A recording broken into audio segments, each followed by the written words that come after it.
Hello vous! J'espère que vous allez bien aujourd'hui et que vous êtes en forme.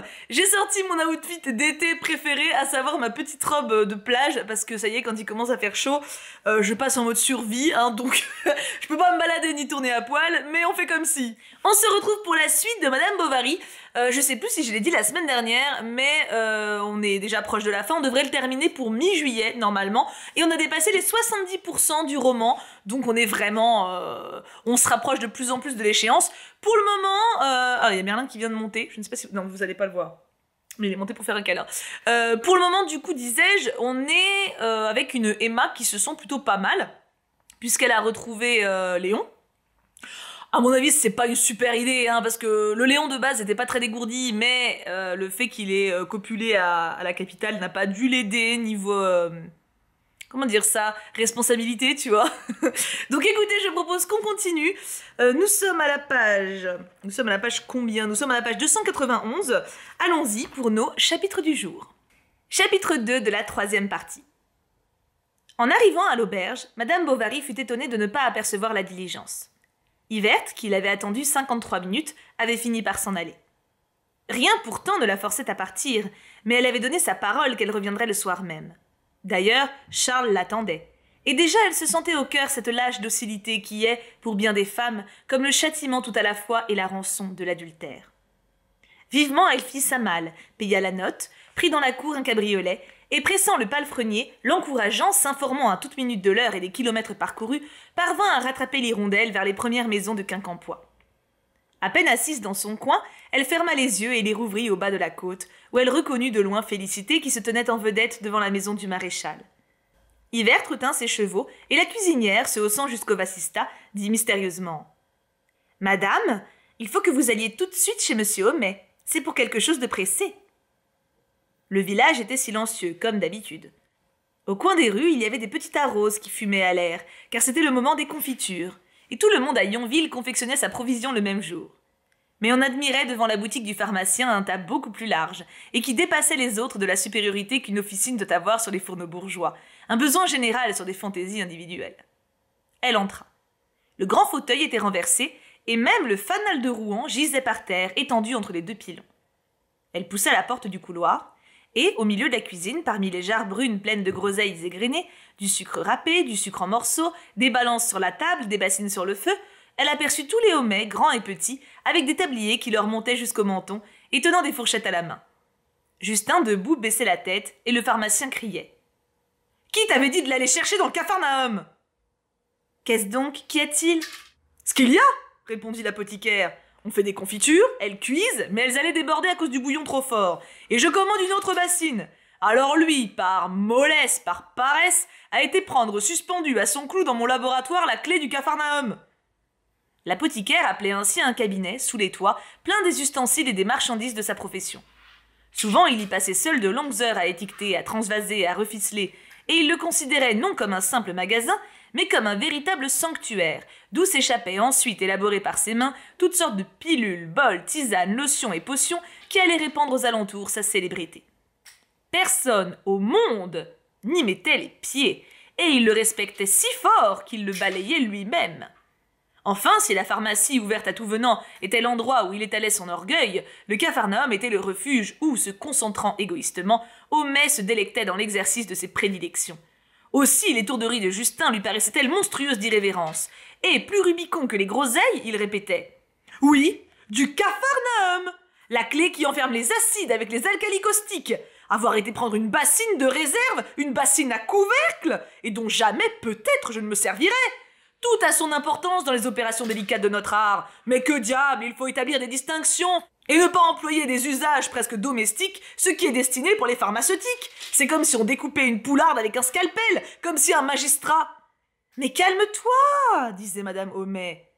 Et Athalie, le tirant par sa redingote, « Papa, papa !»« Non, non, non, laissez-moi » reprenait l'apothicaire. « Laissez-moi, fichtre. Autant s'établir épicier, ma parole d'honneur. Allons, va, ne respecte rien. Casse, brise, lâche les sangsues, brûle la guimauve, marine des cornichons dans les bocaux, lacère les bandages. »« Vous aviez pourtant... » dit Emma. « Tout à l'heure, sais-tu à quoi tu t'exposais? N'as-tu rien vu dans le coin à gauche sur la 3e tablette? Parle, réponds, articule quelque chose. » Je Je ne sais pas, balbutia le jeune garçon.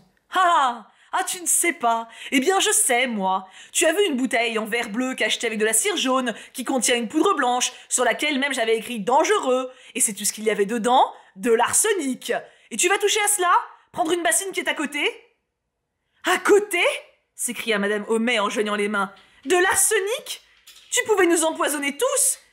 Et les enfants se mirent à pousser des cris, comme s'ils avaient déjà senti dans leurs entrailles d'atroces douleurs. Ou bien empoisonner un malade, continuait l'apothicaire. Tu voulais donc que j'allasse sur le banc des criminels, en cour d'assises, me voir traîner à l'échafaud? Ignores-tu le soin que j'observe dans les manutentions, quoique j'en ai cependant une furieuse habitude? Souvent je m'épouvante moi-même lorsque je pense à ma responsabilité, car le gouvernement nous persécute, et l'absurde législation qui nous régit est comme une véritable épée de Damoclès suspendue sur nos têtes. Emma ne songeait plus à demander ce qu'on lui voulait, et le pharmacien poursuivait en phrases haletantes. Voilà comment tu reconnais les bontés qu'on a pour toi. Voilà comment tu me récompenses des soins tout paternels que je te prodigue. Car sans moi, où serais-tu, hein? Que ferais-tu? Qui te fournit la nourriture, l'éducation, l'habillement et tous les moyens de figurer un jour, avec honneur, dans les rangs de la société? Mais il faut pour cela suer ferme sur l'aviron et acquérir, comme on dit, du cal aux mains. Fabricando dit faber, age quod adicis. Il citait du latin tant il était exaspéré. Il eût cité du chinois et du groenlandais s'il eût connu ces deux langues, car il se trouvait dans une de ces crises où l'âme entière montre indistinctement ce qu'elle enferme, comme l'océan qui, dans les tempêtes, s'entr'ouvre depuis les fucus de son rivage jusqu'au sable de ses abîmes. Et il reprit. « Je commence à terriblement me repentir de m'être chargé de ta personne. J'aurais certes mieux fait de te laisser autrefois croupir dans ta misère et dans la crasse où tu es né. Tu ne seras jamais bon qu'à être un gardeur de bêtes à cornes. Tu n'as nulle aptitude pour les sciences, à peine si tu sais coller une étiquette, et tu vis là, chez moi, comme un chanoine, comme un coq en pâte, à te goberger. » Mais Emma, se tournant vers Madame Homais, « On m'avait fait venir. »« Ah, mon Dieu !» interrompit d'un air triste la bonne dame. « Comment vous dirais-je bien? C'est un malheur !» Elle n'acheva pas. L'apothicaire tonnait. « Vide-la, écure-la, reporte-la, dépêche-toi donc !» Et secouant Justin par le collet de son bourgeron, il fit tomber un livre de sa poche. L'enfant se baissa, Homais fut plus prompt, et ayant ramassé le volume, il le contemplait les yeux écarquillés, la mâchoire ouverte. « L'amour conjugal », dit-il en séparant lentement ces deux mots. « Ah, très bien, très joli, et des gravures, ah, mais c'est trop fort !»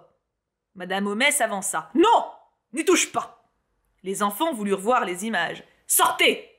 fit-il impérieusement, et ils sortirent. Il marcha d'abord de long en large, à grands pas, gardant le volume ouvert entre ses doigts, roulant les yeux, suffoqué, tuméfié, apoplectique.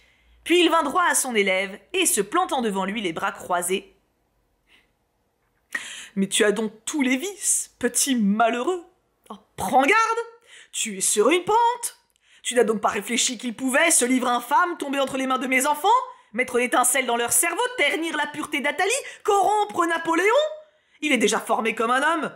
Es-tu bien sûr au moins qu'il ne l'ait pas lu? Peux-tu me certifier? »« Mais enfin, monsieur, fit Emma, vous aviez à me dire. »« C'est vrai, madame, votre beau-père est mort. » En effet, le sieur Bovary père venait de décéder l'avant-veille, tout à coup d'une attaque d'apoplexie au sortir de table. Et par excès de précaution pour la sensibilité d'Emma, Charles avait prié monsieur Homais de lui apprendre avec ménagement cette horrible nouvelle. Le pharmacien avait médité sa phrase. Il l'avait arrondie, polie, rythmée. C'était un chef-d'œuvre de prudence et de transition, de tournure fine et de délicatesse, mais la colère avait emporté la rhétorique. Emma, renonçant à avoir aucun détail, quitta donc la pharmacie, car M. Homais avait repris le cours de ses vitupérations. Il se calmait cependant, et à présent il grommelait d'un ton paterne, tout en s'éventant avec son bonnet grec.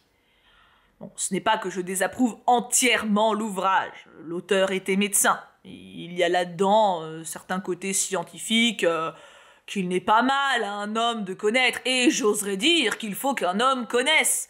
Mais plus tard, attends du moins que tu sois homme toi-même et que ton tempérament soit fait. » Au coup du marteau d'Emma, Charles, qui l'attendait, s'avança les bras ouverts, et lui dit avec des larmes dans la voix « Oh, ma chère amie !» Et il s'inclina doucement pour l'embrasser. Mais au contact de ses lèvres, le souvenir de l'autre la saisit, et elle se passa la main sur son visage en frissonnant. Cependant, elle répondit « Oui, je sais. Il lui montra la lettre où sa mère narrait l'événement sans aucune hypocrisie sentimentale. Seulement, elle regrettait que son mari n'eût pas reçu les secours de la religion, étant mort à Doudeville, dans la rue, sur le seuil d'un café, après un repas patriotique avec d'anciens officiers. Emma rendit la lettre, puis au dîner, par savoir-vivre, elle affecta quelques répugnances. Mais, comme il la reforçait, elle se mit résolument à manger, tandis que Charles, en face d'elle, demeurait immobile dans une posture accablée. De temps à autre, relevant la tête, il lui envoyait un long regard tout plein de détresse. Une fois, il soupira. « J'aurais voulu le revoir encore. » Elle se taisait. Enfin, comprenant qu'il fallait parler. « Quel âge avait-il, ton père ?»« 58 ans. »« Ah !» Et ce fut tout. Un quart d'heure après, il ajouta « Ma pauvre mère, que va-t-elle devenir à présent ?» Elle fit un geste d'ignorance. À la voir si taciturne, Charles la supposait affligée, et il se contraignait à ne rien dire pour ne pas aviver cette douleur qui l'attendrissait. Cependant, secouant la sienne, « T'es-tu bien amusée hier ?» demanda-t-il. « Oui. » Quand la nappe fut ôtée, Bovary ne se leva pas, Emma non plus, et à mesure qu'elle l'envisageait, la monotonie de ce spectacle bannissait peu à peu tout apitoiement de son cœur. Il lui semblait chétif, faible, nul, enfin être un pauvre homme de toutes les façons. Comment se débarrasser de lui ? Quelle interminable soirée ! Quelque chose de stupéfiant comme une vapeur d'opium l'engourdissait. Ils entendirent dans le vestibule le bruit sec d'un bâton sur les planches. C'était Hippolyte qui apportait les bagages de madame. Pour les déposer, il décrivit péniblement un quart de cercle avec son pilon. « Il n'y pense même plus », se disait-elle en regardant le pauvre diable, dont la grosse chevelure rouge dégouttait de sueur. Bovary cherchait un patard au fond de sa bourse, et sans paraître comprendre tout ce qu'il y avait pour lui d'humiliation dans la seule présence de cet homme qui se tenait là, comme le reproche personnifié de son incurable ineptie. « Tiens, tu as un joli bouquet ?» dit-il en remarquant sur la cheminée les violettes de Léon. « Oui, » fit-elle avec indifférence, « c'est un bouquet que j'ai acheté tantôt à une mendiante. » Charles prit les violettes, et, rafraîchissant dessus ses yeux tout rouges de larmes, il les humait délicatement. Elle les retira vite de sa main, et alla les porter dans un verre d'eau. Le lendemain, madame Bovary-mère arriva. Elle et son fils pleurèrent beaucoup. Emma, sous prétexte d'ordre à donner, disparut. Le jour d'après, il fallut aviser ensemble aux affaires du deuil. On alla s'asseoir avec les boîtes à ouvrage au bord de l'eau, sous la tonnelle. Charles pensait à son père, et il s'étonnait de sentir tant d'affection pour cet homme qu'il avait cru jusqu'alors n'aimer que très médiocrement. Madame Bovary-mère pensait à son mari. Les pires jours d'autrefois lui réapparaissaient enviables. Tout s'effaçait sous le regret instinctif d'une si longue habitude. Et de temps à autre, tandis qu'elle poussait son aiguille, une grosse larme descendait le long de son nez et s'y tenait un moment suspendue. Emma pensait qu'il y avait 48 heures à peine. Ils étaient ensemble, loin du monde, tout en ivresse, et n'ayant pas assez d'yeux pour se contempler. Elle tâchait de ressaisir les plus imperceptibles détails de cette journée disparue, mais la présence de la belle-mère et du mari la gênait. Elle aurait voulu ne rien entendre, ne rien voir, afin de ne pas déranger le recueillement de son amour qui allait se perdant, quoi qu'elle fît, sous les sensations extérieures. Elle décousait la doublure d'une robe, dont les bribes s'éparpillaient autour d'elle. La mère Bovary, sans lever les yeux, faisait crier ses ciseaux, et Charles, avec ses pantoufles de lisière et sa vieille redingote brune qui lui servait de robe de chambre, restait les deux mains dans ses poches et ne parlait pas non plus. Près d'eux, Berthe, en petit tablier blanc, raclait avec sa pelle le sable des allées. Tout à coup, il vit rentrer par la barrière Monsieur Lheureux, le marchand d'étoffes. Il venait offrir ses services, eu égard à la fatale circonstance.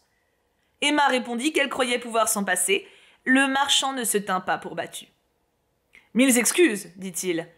Je désirerais avoir un entretien particulier. » Puis d'une voix basse, « C'est relativement à cette affaire, vous savez. » Charles devint cramoisi jusqu'aux oreilles. « Ah oui, effectivement. » Et dans son trouble, se tournant vers sa femme, « Ne pourrais-tu pas, ma chérie… » Elle parut le comprendre car elle se leva, et Charles dit à sa mère, « Ce n'est rien, sans doute quelque bagatelle de ménage. » Il ne voulut point qu'elle connût l'histoire du billet, redoutant ses observations. Dès qu'ils furent seuls, Monsieur Lheureux se mit, en termes assez nets, à féliciter Emma sur la succession, puis à causer de choses indifférentes, des espaliers, de la récolte et de sa santé à lui, qui allait toujours coup-ci coup-ça entre le ziste et le zeste. En effet, il se donnait un mal de 500 diables, bien qu'il ne fît pas, malgré les propos du monde, de quoi avoir seulement du beurre sur son pain. Emma le laissait parler. Elle s'ennuyait si prodigieusement depuis 2 jours. « Et vous voilà tout à fait rétabli !» continuait-il. « Ma foi, j'ai vu votre pauvre mari dans de beaux états. Ah, c'est un brave garçon, quoique nous ayons eu ensemble des difficultés. » Elle demanda lesquels, car Charles lui avait caché la contestation des fournitures. « Mais vous le savez bien, fit l'heureux. C'était pour vos petites fantaisies, là, les boîtes de voyage. » Il avait baissé son chapeau sur ses yeux, et les deux mains derrière le dos, souriant et sifflotant, il la regardait en face d'une manière insupportable. Soupçonnait-il quelque chose? Elle demeurait perdue dans toutes sortes d'appréhensions. À la fin, pourtant, il reprit. « Nous nous sommes rapatriés et je venais encore lui proposer un arrangement. C'était de renouveler le billet signé par Bovary. Monsieur, du reste, agirait à sa guise. Il ne devait point se tourmenter maintenant, surtout qu'il allait avoir une foule d'embarras. Et même, il ferait mieux de s'en décharger sur quelqu'un, sur vous, par exemple, avec une procuration. Ce serait commode. Et alors, nous aurions ensemble de petites affaires. » Elle ne comprenait pas. Il se tut. Ensuite, passant à son négoce, l'heureux déclara que madame ne pouvait se dispenser de lui prendre quelque chose. Il lui enverrait un barège noir, 12 mètres, de quoi faire une robe. « Celle que vous avez là est bonne pour la maison, il vous en faut une autre pour les visites. J'ai vu ça, moi, du premier coup en entrant, j'ai l'œil américain. » Il n'envoya point d'étoffe, il l'apporta. Puis il revint pour l'aunage, il revint sous d'autres prétextes, tâchant chaque fois de se rendre aimable, serviable, s'inféodant comme eût dit Homais, et toujours glissant à Emma quelques conseils sur la procuration. Il ne parlait point du billet, elle n'y songeait pas. Charles, au début de sa convalescence, lui en avait bien conté quelque chose, mais tant d'agitation avait passé dans sa tête qu'elle ne se souvenait plus. D'ailleurs, elle se garda d'ouvrir aucune discussion d'intérêt. La mère Bovary en fut surprise et attribua son changement d'humeur au sentiment religieux qu'elle avait contracté étant malade. Mais, dès qu'elle fut partie, Emma ne tarda pas à émerveiller Bovary par son bon sens pratique. Il allait falloir prendre des informations, vérifier les hypothèques, voir s'il y avait lieu à une licitation ou à une liquidation. Elle citait des termes techniques au hasard, prononçait les grands mots d'ordre, d'avenir, de prévoyance, et continuellement exagérait les embarras de la succession. Si bien qu'un jour, elle lui montra le modèle d'une autorisation générale pour gérer et administrer ses affaires, faire tout emprunt, signer et endosser tout billet, payer toute somme, etc. Elle avait profité des leçons de l'heureux. Charles, naïvement, lui demanda d'où venait ce papier. « De monsieur Guillaumin. » Et avec le plus grand sang-froid du monde, elle ajouta. « Je ne m'y fie pas trop. Les notaires ont si mauvaise réputation. Il faudrait peut-être consulter. Nous ne connaissons que... Oh, personne. »« À moins que Léon... répliqua Charles qui réfléchissait. Mais il était difficile de s'entendre par correspondance. Alors elle s'offrit à faire ce voyage. Il la remercia, elle insista. Ce fut un assaut de prévenance.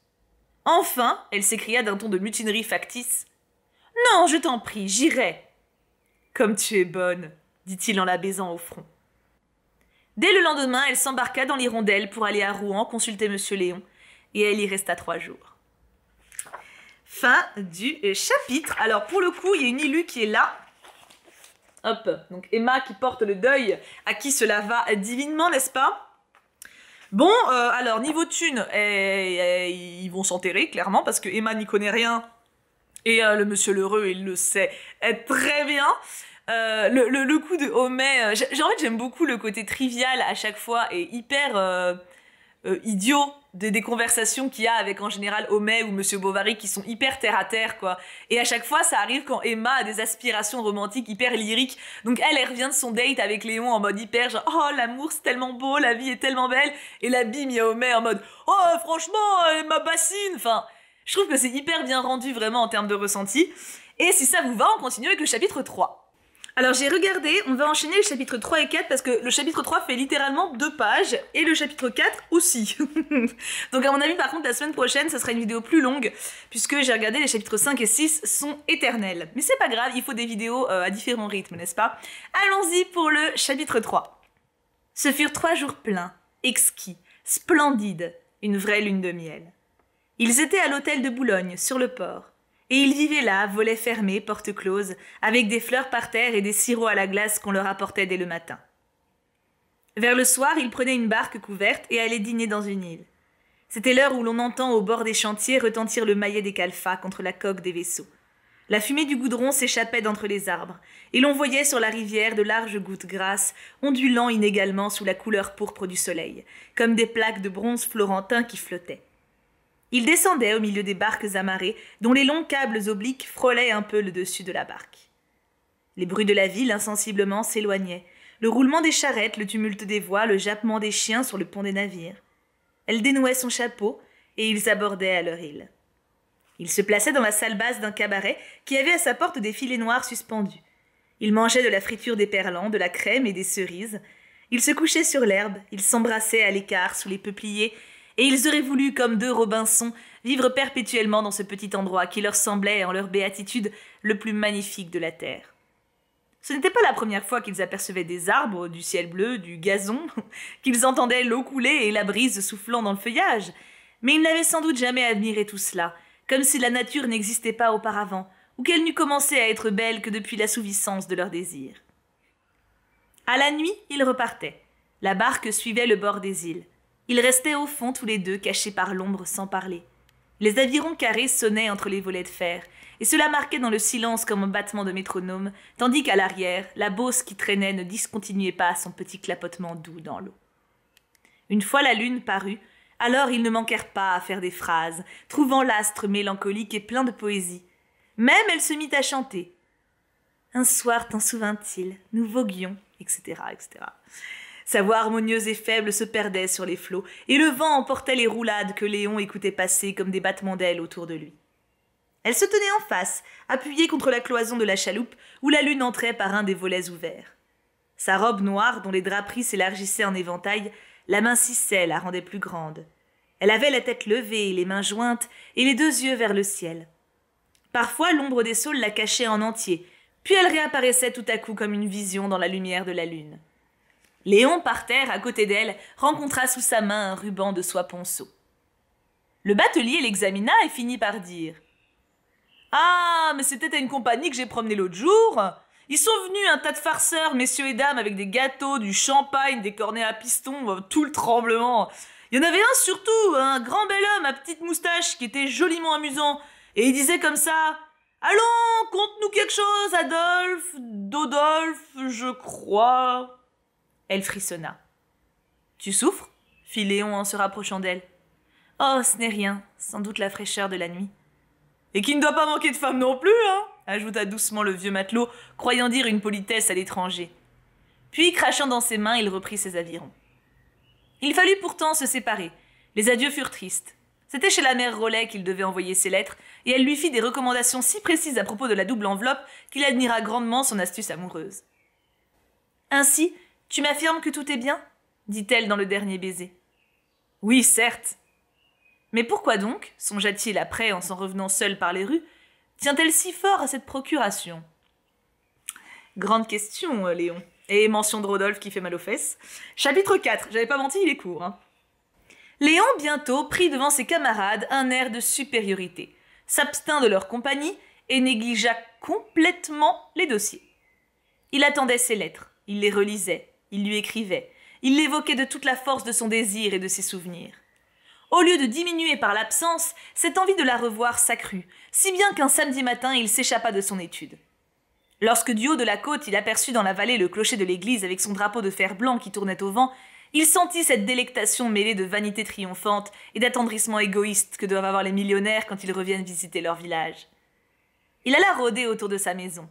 Une lumière brillait dans la cuisine. Il guetta son ombre derrière les rideaux, rien ne parut. La mère Lefrançois, en le voyant, fit de grandes exclamations, et elle le trouva grandi et minci, tandis qu'Artémise, au contraire, le trouva forci et bruni. Il dîna dans la petite salle, comme autrefois, mais seul, sans le percepteur, car Binet, fatigué d'attendre l'hirondelle, avait définitivement avancé son repas d'1 heure, et maintenant il dînait à 5 heures juste. Encore prétendait-il le plus souvent que la vieille patraque retardait. Léon pourtant se décida. Il alla frapper à la porte du médecin. Madame était dans sa chambre, d'où elle ne descendit qu'1 quart d'heure après.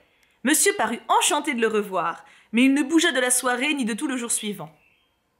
Il la vit seule le soir, très tard, derrière le jardin dans la ruelle, comme avec l'autre. Il faisait de l'orage, et ils causaient sous un parapluie à la lueur des éclairs. Leur séparation devenait intolérable. « Plutôt mourir, » disait Emma. Elle se tordait sur son bras tout en pleurant. « Adieu, adieu, quand te reverrai-je » Ils revinrent sur leurs pas pour s'embrasser encore, et ce fut là qu'elle lui fit la promesse de trouver bientôt par n'importe quel moyen l'occasion permanente de se voir en liberté au moins 1 fois la semaine. Emma n'en doutait pas. Elle était d'ailleurs pleine d'espoir. Il allait lui venir de l'argent. Aussi, elle acheta pour sa chambre une paire de rideaux jaunes à larges raies dont M. Lheureux lui avait vanté le bon marché. Elle rêva un tapis et Lheureux, affirmant que ce n'était pas la mer à boire, s'engagea poliment à lui en fournir un.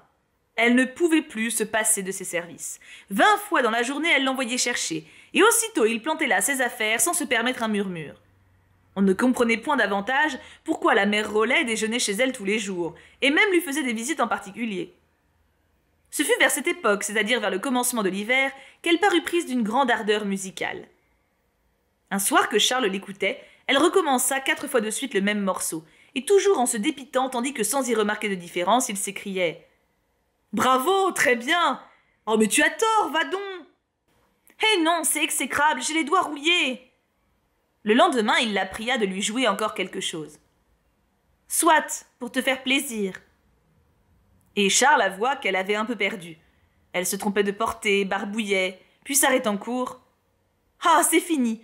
Il faudrait que je prise des leçons, mais... » Elle se mordit les lèvres et ajouta. « 20 francs par cachet, c'est trop cher. »« Oui, en effet, un peu, » dit Charles tout en ricanant niaisement. « Pourtant, il me semble que l'on pourrait peut-être à moins, car il y a des artistes sans réputation qui souvent valent mieux que les célébrités. »« Cherche-les, » dit Emma. Le lendemain, en rentrant, il la contempla d'un œil finaud, et ne put à la fin retenir cette phrase. « Quel entendement tu as, quelquefois. J'ai été à Barfeuchères aujourd'hui. Eh bien, Madame Liégeard m'a certifié que ces 3 demoiselles qui sont à la miséricorde prenaient des leçons moyennant 50 sous la séance, et d'une fameuse maîtresse encore. » Elle haussa les épaules et ne rouvrit plus son instrument. Mais lorsqu'elle passait auprès, si Bovary se trouvait là, elle soupirait. « Ah, mon pauvre piano !» Et lorsqu'on venait la voir, elle ne manquait pas de vous apprendre qu'elle avait abandonné la musique et ne pouvait maintenant s'y remettre pour des raisons majeures. Alors on la plaignait, c'était dommage, elle qui avait un si beau talent. On en parla même à Bovary, on lui faisait honte, et surtout le pharmacien.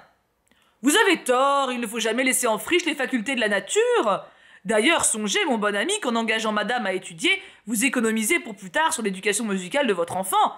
Moi, je trouve que les mères doivent instruire elles-mêmes leurs enfants. C'est une idée de Rousseau, peut-être un peu neuve encore, mais qui finira par triompher, j'en suis sûre, comme l'allaitement maternel et la vaccination. » Charles revint donc encore une fois sur cette question du piano. Emma répondit avec aigreur qu'il valait mieux le vendre. Ce pauvre piano qui lui avait causé tant de vaniteuses satisfactions, le voir s'en aller, c'était pour Bovary comme l'indéfinissable suicide d'une partie d'elle-même.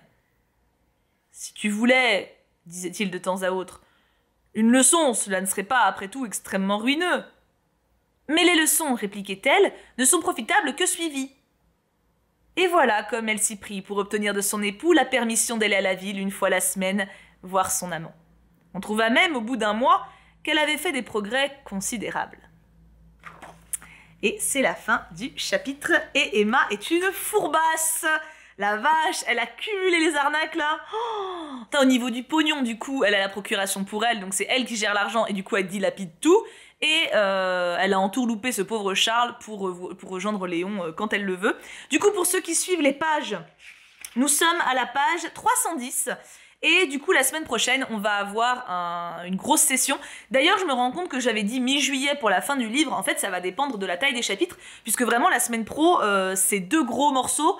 Donc ça va dépendre, je ne sais pas, en tout cas on approche de la fin, je sais que ça va mal finir, c'était obligé que ça finisse mal, ça ne peut pas bien se finir là, rien ne va, mais au moins Léon est sincère avec elle.